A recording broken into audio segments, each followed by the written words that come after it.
Thank you. Good morning, and welcome to ECA. Welcome to Addis. I think it was last year in Nairobi, during the Africa Climate Summit, we adopted the Nairobi Declaration, with the call and recognition first that we can become a global powerhouse for climate action and investment.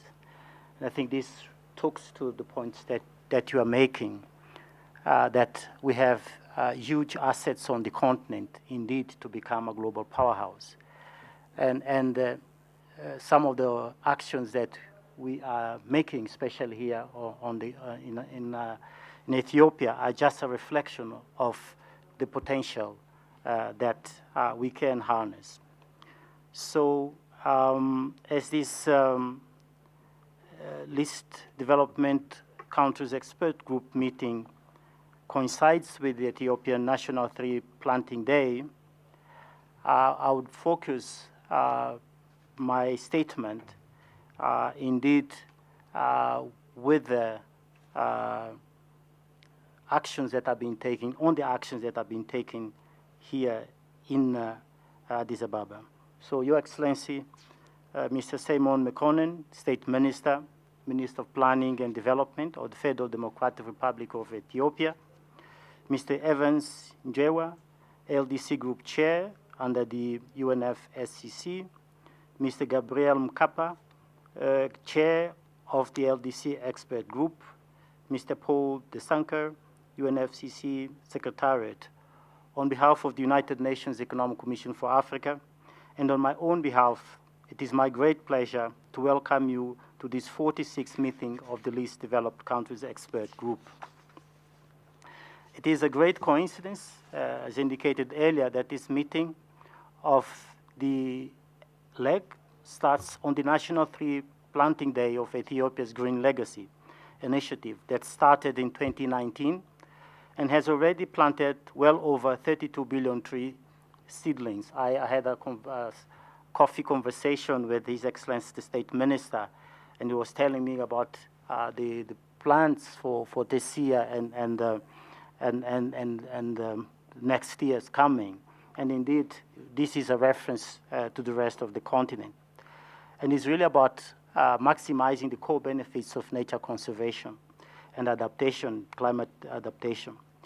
The Economic Commission for Africa has been a supporter of this great initiative since its inception, including through a dedicated pilot concept project that our Africa Climate Policy Center delivered with the Minister of Water and Energy to plant productive trees to enhance the resilience of hydropower systems while providing productive opportunities for women and youth. And indeed, that's a core message, how to make everybody, ordinary citizens, agents of change, of climate action, and benefit from it, hence the core benefits, a reference to the core benefits.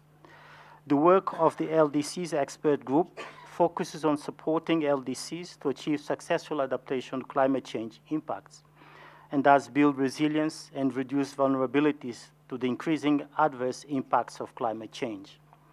The Green Legacy Initiative is an excellent example of resilience building, and I hope that other countries will emulate this and that your work plan will include this approach as an example to promote to other LDCs.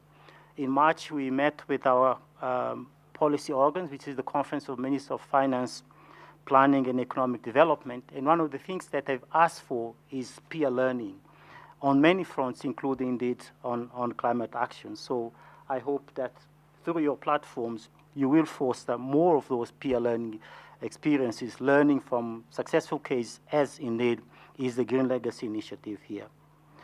The Great Green Wall, being led by the African Union Commission, is an example of taking an initiative such as the Green Legacy to scale, a concept that the ECA is supporting the African Union Commission to achieve.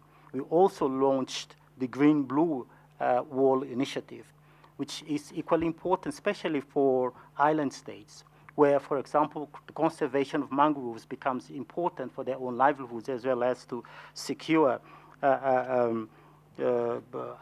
positive action against climate change.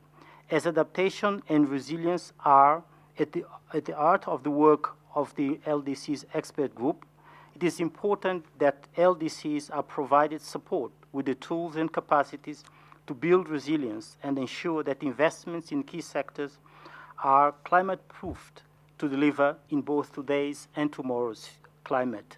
And one of the works that we are doing here as ECA is really to strengthen capacity in foresight so that our member states can really look at different futures and then create necessary systems and tools with a view to addressing those futures. And indeed, that should be a focus of our work, how to strengthen data systems to be able to understand what is happening out there. Our Africa Climate Resilience Investment Facility, AfriRES, with the AUC, the World Bank, the African Development Bank, and the Nordic Development Fund, is there for exactly that purpose. And I invite LDC countries in Africa to make the most use of the resources provided by the facility.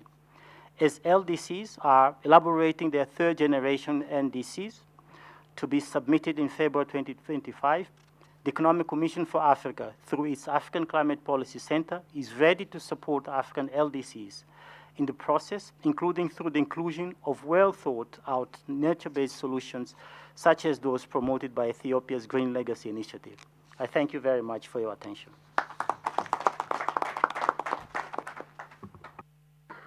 Thank you so much, Deputy Executive Secretary of ECA, for your excellent remarks. And now I will invite